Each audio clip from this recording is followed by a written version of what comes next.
I think, just, being, growing up, being a youngster and growing up in New York, you always think about, I call it the Rucker Tournament, which became the Harlem Professional Tournament.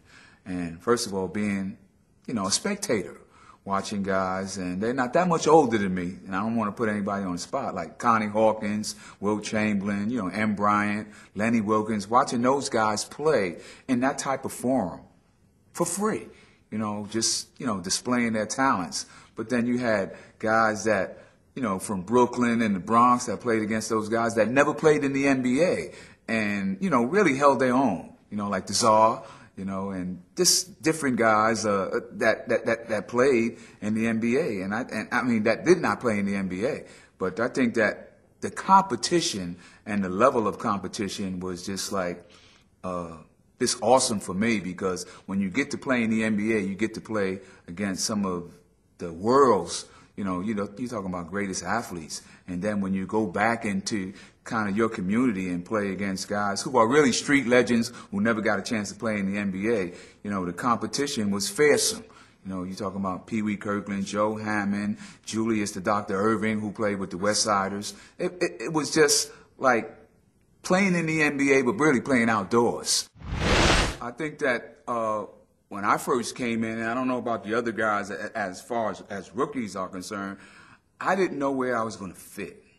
I was in what I call a gray area. And, getting introduced to the NBA, it's not like playing in college. You have more games, okay? And then, like I said, you're playing against the best guys in the NBA.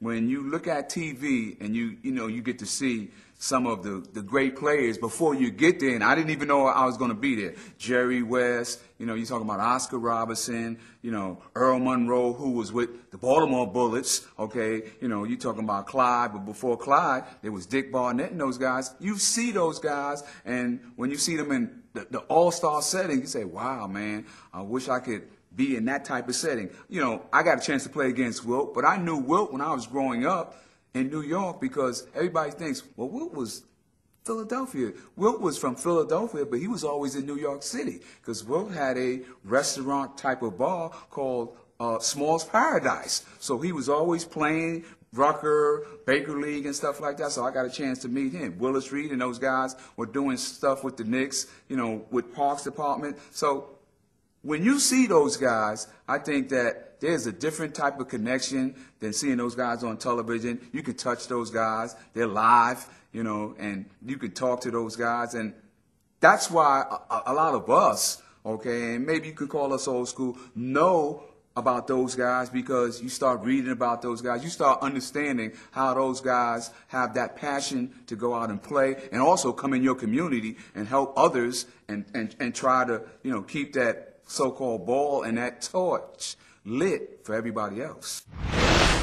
I felt that I was what they call now a quarterback or a floor leader. And I wasn't really a vocal floor leader. I was a floor leader, trying to, assess the situation, visualize what guys, where they want the ball, who can handle, who can't handle, who can finish, who can't finish, and do that. So when the teams that I played on, the Nets, the Kings, and stuff like that, I did more scoring with the Kings. But when I got with Milwaukee, my last team, I was more of a distributor, a guy who was kind of an extension of the coach on the floor, and people don't really understand that. I said, when guys get yelled at, it's usually the point guard, okay, because you're not getting guys into play, you're not really understanding and feeling out the tempo and the rhythm of the game. And I tell people, those are the things that and growing up, those are the things that you sort of kind of learn, okay, and appreciate. Because when I got with the Celtics, I had to understand that we had 3-4 guys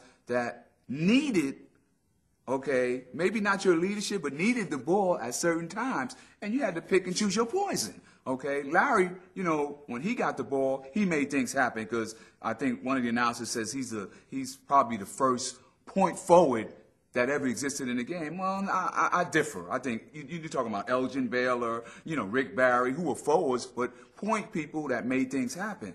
But Kevin McHale. You know, Chief didn't dictate the ball that much, but he wanted to touch the leather. But Maxwell was a great player, and we had great players on our team. But to understand that and to understand your role was key in me, you know, being part of that championship run.